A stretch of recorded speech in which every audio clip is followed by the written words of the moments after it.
to be home knowing that you're going to be home a little more often?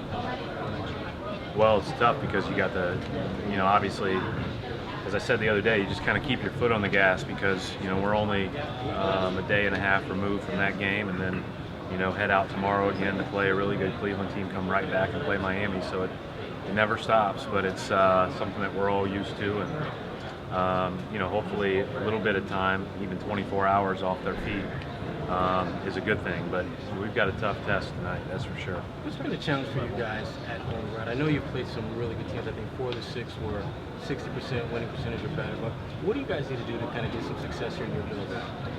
I don't really look at, and I've said this before, I don't really look at whether or not you're playing at home or on the road. You just have to play well between the lines. And, there's always, whether you're playing the opponent, when you talk about the records of the opponents that you're playing, or when you're playing everybody, or whatever the case may be. I don't know if there's enough of a sample size to necessarily say you play well on the road or well at home, but at the end of the day, we've got to figure out a way to win some of those games and get over the hump a little bit more. That is what it is. I haven't lost sleep over that as much as just trying to get better as a team and play well when that clock starts. What do you take away from the game against Memphis you had just a week ago that can maybe help you guys going forward? I mean, we were lucky to win. It would be my first sight thing. That Isaiah made incredible plays. Avery Bradley's defense on Conley was terrific late in the game. We just kind of were galvanized by a few plays and figured out a way to win a close game against a really good team.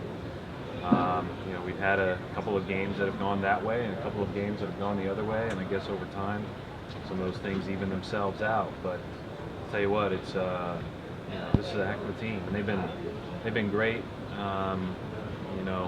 throughout any circumstance, and continue to be one of the tougher teams in the league. They've gone through something similar to what you guys did as far as when Al was out and then Isaiah was out, and they're kind of bringing back Conley and also bringing back Parsons. What's the challenge as a coach bringing back key guys for the team to be successful going forward? Yeah, I think one of the challenges is when you bring back guys and you have to, manage those minutes, especially when it's lower end minutes. I think that's a tough thing to balance. Sometimes that can throw a group out of rhythm a little bit, so you try to manage that as seamlessly as possible, but that's a hard thing to do. These guys are, regardless of who's on the court, they're going to play a really tough, hard-nosed style, and they're going to throw the ball in the post, and they're going to try to pound you on the glass. And they've done that ever since I've been in the league playing against them. What makes Tony Allen such a good defender? Ridiculous athleticism and strength for his position, multiple ability to guard multiple positions, great awareness and instincts, in playing action, and then the experience of guarding all these different actions and all these different NBA games over the years. I mean, you can't run a simple action against him and not expect him to get the hand on the ball. He's really special. And what are your thoughts on Isaiah being Eastern Conference player of the week? It's a good choice. And I think that happens for 2 reasons. One, he does what he did, and 2, we won some games. Coach, after they had such a down game last night, you expect them to bounce back? Well, I think sometimes, and maybe it's easier when you are detached emotionally from it, when you're not necessarily invested in the 2 teams that are playing and your own team sitting at home, like I was last night. But what I saw last night was Orlando made every shot, right? And so, those guys had a heck of a game, and it was a tough night. Memphis put a good rally and a comeback on in the 4th, but it was, that's not indicative of who this team's been all year. And they've been terrific on the second night of back-to-backs. So we got our hands full. Ante Zizic switched teams overseas.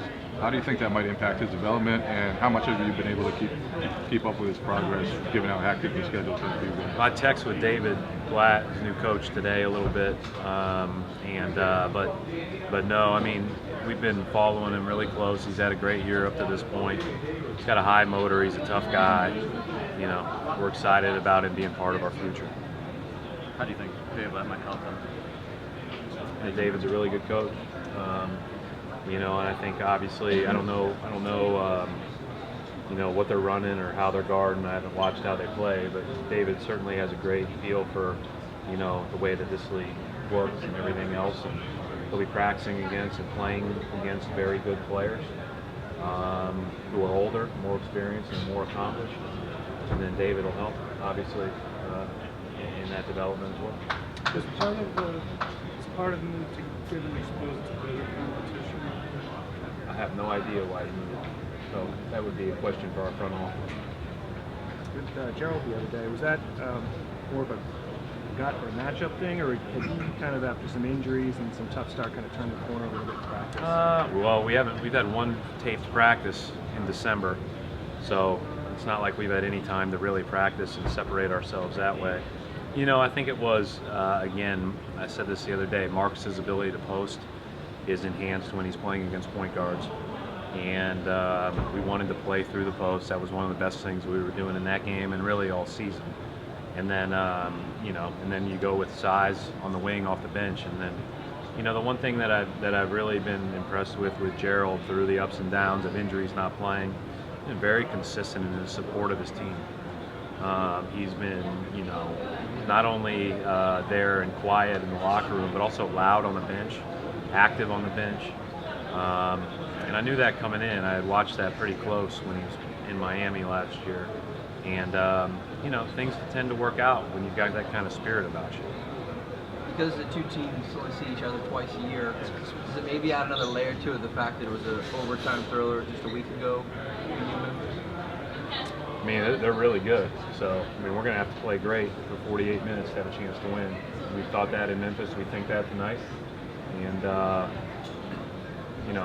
I think we were fortunate enough to coach and play basketball 82 times, and every time is a treat.